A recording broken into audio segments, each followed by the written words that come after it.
दोस्तों आज की वीडियो में अपने डिस्कस करेंगे ब्लड ट्रांसफ्यूजन के कॉम्प्लिकेशन के बारे में। इसके जो लास्ट वीडियो था उसमें अपने ब्लड ट्रांसफ्यूजन का जो प्रोसीजर है, ब्लड ट्रांसफ्यूजन के प्रोसीजर में अपने कौन कौन से स्टेप्स होते हैं, कौन कौन सा प्रोसीजर का होता है और उसमें कौन कौन से प्रिजर्वेटिव एजेंट होते हैं, कौन कौन से इसके कंपोनेंट्स होते हैं, इनके बारे में अपने डिस्कस किया था।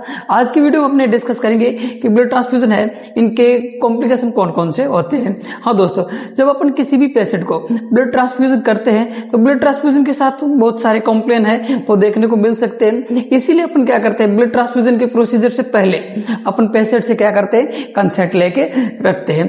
तो दोस्तों जब भी किसी पेशेंट को अपन ब्लड ट्रांसफ्यूजन करते हैं तो ब्लड ट्रांसफ्यूजन का जो इनिशियली 15 मिनट्स और 50 ml ब्लड ट्रांसफ्यूजन करते हैं, ये बहुत ही क्रूशियल होता है, बहुत ही निर्णायक होता है।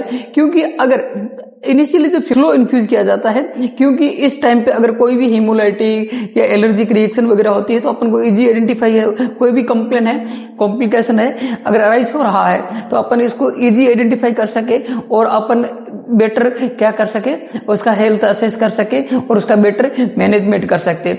जब भी किसी पेशेंट को कोई कॉम्प्लिकेशन अराइज होता है तो अपन को क्या करना होता है, फ्रीक्वेंटली वाइटल असेस करने होते हैं। कौन कौन से कॉम्प्लिकेशन है देखने को मिल सकते हैं, जैसे अपन का एलर्जिक रिएक्शन। एलर्जिक रिएक्शन में क्या कहेगा कि प्राइमरी रूप से सबसे पहले जो एलर्जिक रिएक्शन है कहाँ देखने को मिलेगी, अपन को रेस्पिरेटरी सिस्टम और स्किन के ऊपर इनके साइन सिम्टम देखने को मिलेंगे एलर्जिक रिएक्शन में। जैसे रेस्पिरेटरी रिलेटेड बात करें, डिस्पनिया उनको जो भी पेशेंट है उनको अगर एलर्जिक रिएक्शन हो गई है ब्लड ट्रांसफ्यूजन के टाइम तो उनको सांस लेने में दिक्कत होगी, जिसे अपन क्या बोलते हैं, डिस्पनिया बोलते हैं। यस, और क्या मिल सकते हैं, रेसेस देखने को मिल सकते हैं। यस, उनके वहां पर ईचिंग देखने को मिल सकती है, हैविस देखने को मिल सकते हैं। अगर कोई क्यों हीमोलाइटिक रिएक्शन देखने को मिलेगी, क्योंकि अपने का एबीओ एंड आरएच इनकम्पेटिबिलिटी के कारण, एबीओ एंड आरएच इनकम्पेटिबिलिटी के कारण क्या ब्लड सेल है जैसे आरबीसी है, इनका डिस्ट्रक्शन होने लगता है। क्या होने लगता है, डिस्ट्रक्शन होने लगता है। वहां की जो सेल है लाइटिक्स हो जाती है, इसीलिए वहां पर हीमोलाइटिक रिएक्शन देखने को मिल सकती है। हीमोलाइटिक रिएक्शन में कोई भी पेशेंट है उनमें साइन सिम्टम क्या देखने को मिल सकता है, पेशेंट के अंदर पेलर, उनका बॉडी है वो पेलर हो जाएगा। यस, वहां पर पेशेंट है वो एंजियस रहेगा और चेस्ट पेन रहेगा। और क्या रहेगा, सिर्फ पेशेंट है उनका जो जुगुलर वेन प्रेशर है वो इंक्रीज मिलेगा, सेंट्रल वेन प्रेशर है वो बढ़ा हुआ मिलेगा। यस, या कहें कि सर टेकीकार्डिया या ब्रेडीकार्डिया देखने को मिलेगा, टेकी या ब्रेडीकार्डिया देखने को मिलेगा।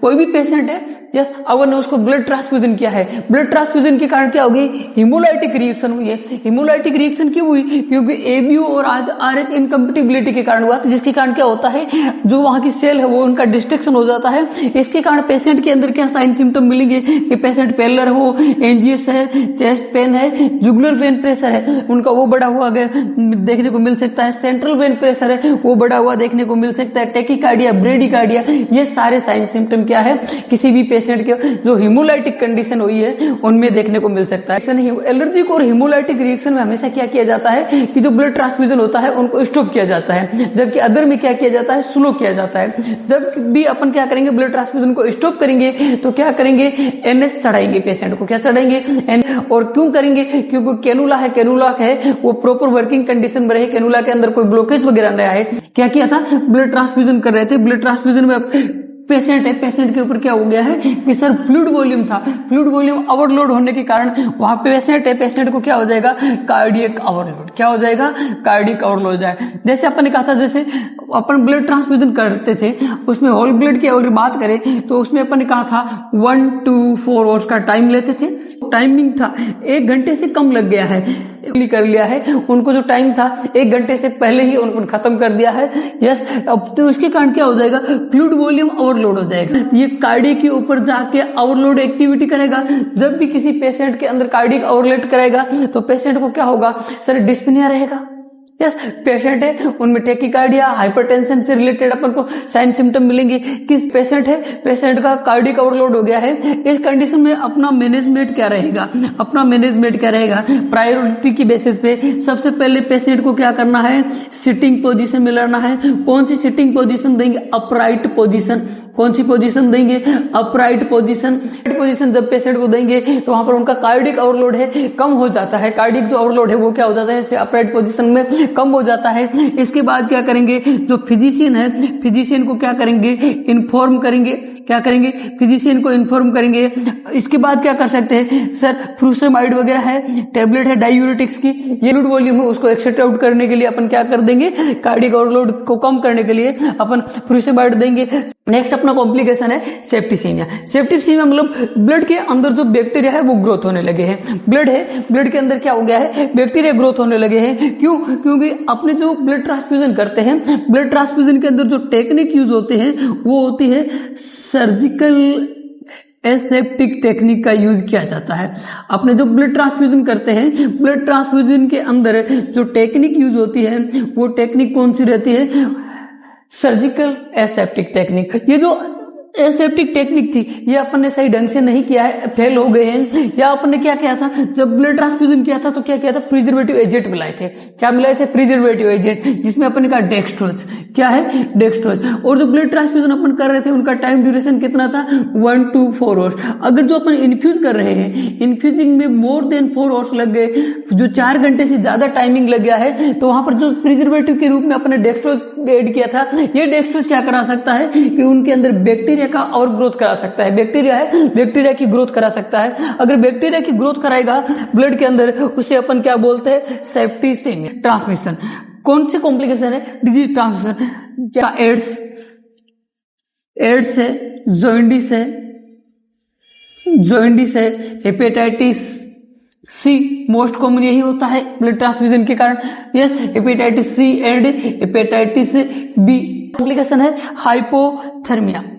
जो भी अपने ब्लड ट्रांसफ्यूजन कर रहे थे, ब्लड ट्रांसफ्यूजन में करने से पहले क्या जाता है, ब्लड को स्टोर किया जाता है। जब अपन ब्लड को स्टोर करते हैं तो 2 to 6 डिग्री सेंटीग्रेड के बीच अपन इनको क्या करते हैं, स्टोर करते हैं। और स्टोर करने के बाद क्या होता है, ब्लड वार्मर आता है, उनके ऊपर इनको रखा जाता है, उनका जो नॉर्मल टेम्परेचर होता है उनमें लाया जाता है। टेम्परेचर था वो नॉर्मल नहीं है, या रेपिडली अपन क्या कर रहे हैं, बार बार अपन क्या कर रहे हैं, ब्लड ट्रांसफ्यूजन है कर रहे हैं, पेशेंट को ब्लड चढ़ा रहे हैं, तो इसमें अपन को क्या देखने को मिल सकता है, उस पेशेंट के अंदर डिक्रीज टेम्परेचर मिल सकता है। जो टेम्परेचर है वो डाउन मिलेगा, इसे अपन क्या बोलेंगे, हाइपोथर्मिया है। वो है हाइपोकैलेसीमिया। क्या है हाइपोकैलेसीमिया? तो दोस्तों जब अपन ब्लड ट्रांसफ्यूजन करते हैं, ब्लड ट्रांसफ्यूजन के टाइम अपन ने क्या किया था, कुछ प्रिजर्वेटिव एजेंट ऐड किया था, जिसमें जैसे अपन कहे सिट्रेट। क्या है, सिट्रेट। ये जो सिट्रेट होता है ये क्या काम करता है, एंटीकोगुलेट का काम करता है। और ये सिट्रेट होता है ये क्या काम करता है,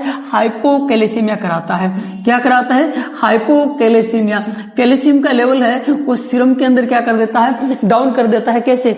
अब देखिए, जैसे ही अपने प्रिजर्वेटिव एजेंट को साथ में मिलाया था, यस, और जैसे किसी पेशेंट को अपन क्या करेंगे, देखो हाइपोकैलेसिया में सिट्रेट कैसे करता है, सिट्रेट क्या करता है, जो भी के अंदर या सीरम के अंदर जो फ्री कैल्शियम है उनके और उनके साथ क्या होता है, जो मैग्नीशियम होता है, मैग्नीशियम के साथ जाके बाइंड होता है। और ये बाइंड होके जो सिट्रेट था, सिट्रेट क्या होगा, फ्री कैल्शियम और मैग्नीशियम था, इनके साथ बाइंड होगा। बाइंड होके क्या कर देगा, ये बॉडी से बाहर यूरिन के साथ निकल जाएगा। क्या सो सिट्रेट था, सिट्रेट फ्री कैल्शियम को मैग्नीशियम के साथ बाइंड करके यूरिन के द्वारा बॉडी से बाहर निकल जाता है, बॉडी से बाहर निकल जाता है। इसीलिए क्या होता है, वहां पर हाइपोकैलेसीमिया देखने को मिल सकता है, हाइपोमैग्नीशियमिया देखने को मिल सकता है। किसी भी पेशेंट को हाइपोकैलेसीमिया हो रखा है, जो अपन ब्लड ट्रांसफ्यूजन किया था उनमें क्या हो गया है, हाइपोकैलेसीमिया हो गया है। हाइपोकैलेसीमिया का मैनेजमेंट करने के लिए अपन क्या देंगे, कैल्शियम ग्लूकोनेट।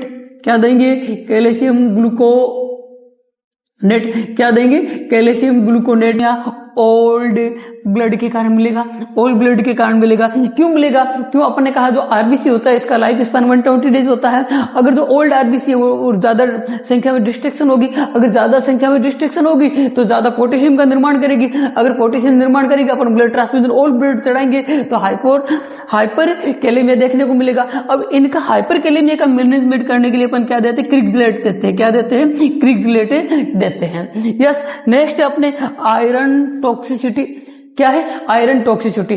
कोई भी पेशेंट है उसको 1-2 यूनिट चढ़ाने से आयरन की टॉक्सिसिटी नहीं होती, पर रेपिडली या अपन बार बार क्या है किसी भी पेशेंट को, जैसे एक्यूट ल्यूकेमिया का कोई पेशेंट है, उनको बार बार है अपन क्या करेंगे ब्लड ट्रांसफ्यूजन करेंगे, तो ये बार बार ब्लड ट्रांसफ्यूजन करेगा तो उसमें क्या होता है आयरन की टॉक्सिसिटी देखने को मिल सकती है। अब आयरन की टॉक्सिसिटी को जो पेशेंट है वो कैसे कंप्लेन करेगा, एब्डोमिनल पेन है, कॉन्स्टिपेशन है, यस चिल्स है, ये सारी देखने को मिल सकेगी। अगर कोई भी पेशेंट है वो आयरन की टॉक्सिसिटी हो गया है, उनका अपन मैनेज करने के लिए अपन क्या देते हैं डेस्पोरोक्सोसिन, क्या होता है डेस्पोरोक्सोसिन देते हैं। अगर जब भी किसी पेशेंट को अपन डेस्पोरोक्सोसिन देते हैं तो ये क्या करता है तो यूरिन के द्वारा बाहर निकलता है और ये यूरिन का कलर क्या करा देता है ऑरेंज कलर करा देता है। तो कोई भी पेशेंट है अगर उसको अपने डेस्पोरोक्सोसिन दिया है तो वो ऑरेंज कलर का यूरिन के कंप्लीट कर रहा है, अपन को ये ऑरेंज कलर का दिखाई दे रहा है तो ये नॉर्मल है डेस्पोरोक्सोसिन देने के बाद।